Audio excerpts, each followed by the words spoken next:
Hey y'all, it's Jennifer Farr Davis, and this week is mid-May. I just wanted to check in and say Happy Mother's Day to all the moms out there. And it's definitely an interesting time to be a mom and have small kids. And I know the one thing I asked for Mother's Day was to have time alone, which I feel like a lot of moms feel like we can't ask for or feel guilty if we do. And there's a lot of like words or concepts around this idea, and it definitely doesn't just apply to moms. I think one big term we now apply for this idea of time away or doing something that's restorative or rejuvenating is self-care.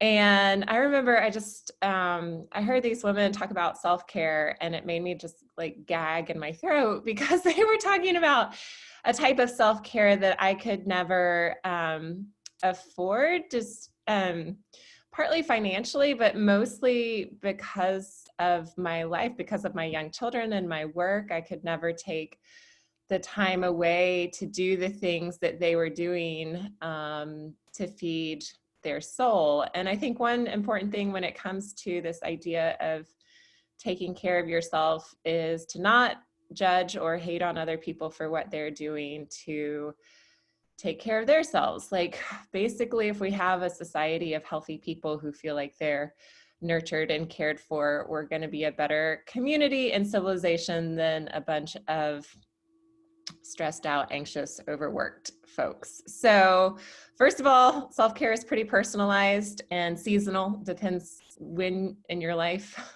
or where in your life you are as to what you can do. And then I think, self-care too, like true self-care is more than just a rest. We all need rest, but we also need things that make us feel alive, which in some ways is very different than rest. And my form of feeling renewed and rejuvenated and really just full and alive is usually to spend time in nature. And so I took a 20-mile hike for Mother's Day, and it was amazing. And I felt so sore and tired at the end, and just like, oh, this warmness in my chest that I hadn't felt in a long time, and this ability to clear my head that I hadn't had for a really long time. And I know it's not the trail for everyone, but connecting with beauty or with music or art or deep community, like reaching out to people who just mean so much to you and having that connection. And I guess that's what it comes down to. Maybe a lot of this idea of like self-care, caring for yourself comes to like positive connections and going to places, whether it's gardening or composing or creating art or taking a 20-mile hike or foraging, just finding these places where you feel connected and plugged in beyond the everyday work that we do, beyond the parenting, beyond the computer work, beyond the paperwork, beyond all that. You just go to a place where you feel connected and you feel centered, and we all need that. So try not to hate on people who get more than you do. Try to find it if you haven't, find new things. And remember that it's not like, I know, because we feel guilty, right? But it's not just about you. Like I took a day away from my kids on Mother's Day. And yes, when I started out, I felt guilty. But when I went home, oh my gosh, I was so happy to see my kids.